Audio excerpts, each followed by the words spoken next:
When I tell you that I hate airports with a passion. I hate airports, I hate airplanes, I hate flying. But it's the only way to get places sometimes. But I hate airports. I hate them so much. I hate airports. Hi stars, it's Minute Persona here, and this video is gonna be a little different from usual. I wanted to talk about the experience I had recently at the airport. So for those of you who know that there was an update to a system that crashed a bunch of computers that just so happened to happen while I was out of town. It was an experience. So I just want to start off with when we first left to go to the convention, TechnoCon. We almost missed our flight because the airport was so full, and I'd never seen it this packed before.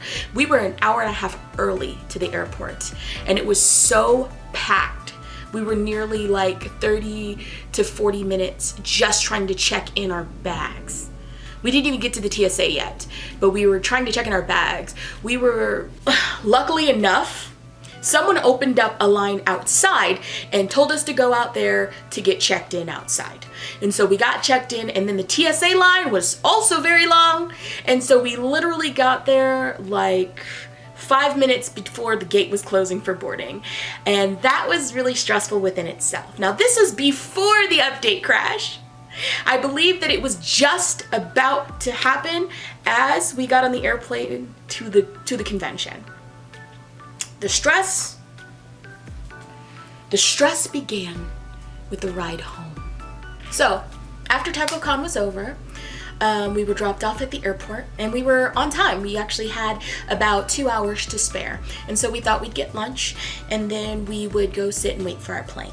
As we were waiting for our plane, suddenly the flight was delayed. And we were like, uh-oh, that's not fun. And so we sat and we waited, and we were chilled out and just, doing what we do. And then it was delayed again. And we were like, oh, why was it delayed again? And then it was delayed again. This continued to happen until quite literally midnight, when our flight was canceled. And then they told us that, hey, if your flight was canceled, come up here and we'll have to figure everything out and talk about, how to rearrange stuff. I, at this point, was having a panic attack because I've never dealt with a canceled flight before, because I don't like airports and I don't like planes. And so we went up to talk to them, except we were literally the very last people in line to talk to them. And I was like, oh, we're trapped in Pittsburgh. We're never gonna leave Pittsburgh. I was panicked, and I was like, we're trapped in Pittsburgh. We're never leaving Pittsburgh. I guess we live here. TechnoCon, if you like me that much, you do not have to trap me. You can just bring me back next year. But anyway, my husband was trying to remain calm because he is the calmer of the two of us. I was having miniature panic attacks. And even before we got there, when we almost missed our flight, I also had a whole breakdown quietly and but we talked to a guy, one of the people, Redcoats, his name was Taylor. He was absolutely helpful. He got us a hotel for the night, and he made it so that we had 2 flights, because it's a 5-hour trip with a layover.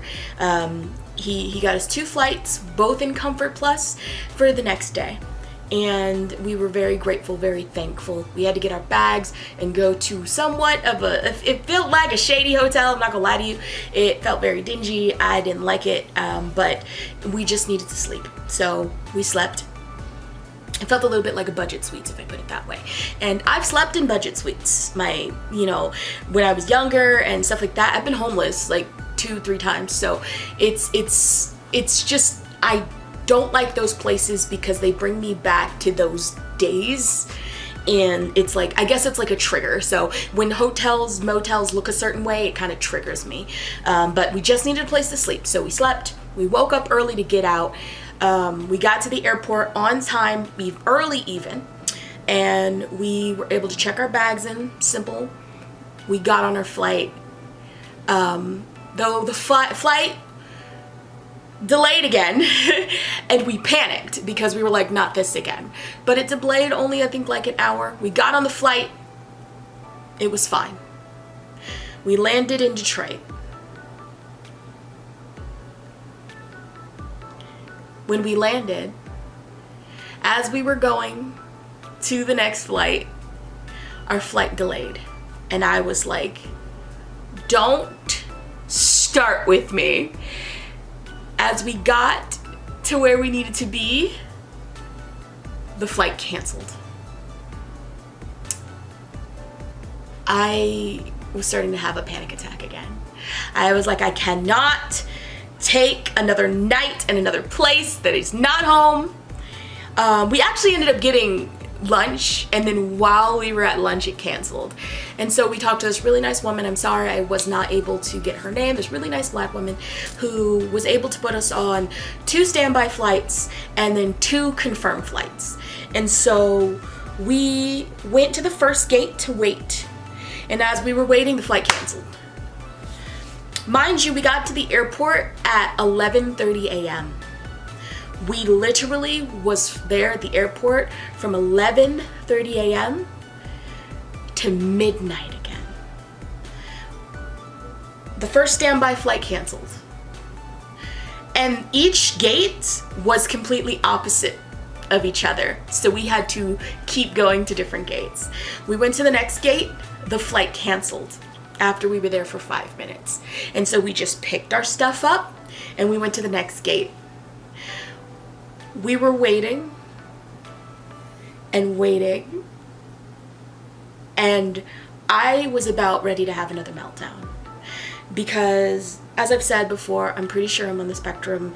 I just wasn't able to contain myself very well because, along with being OCD, I don't like quick changes. I don't like when things aren't in an order. I was having a lot of issues, and it was very difficult for me to contain my meltdown.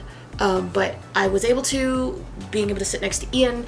In fact, I was so exhausted from the convention and my social battery was so drained, I don't think I had the energy to have a meltdown. So I was more so having panics in my head. We were sitting and we were waiting and we were waiting.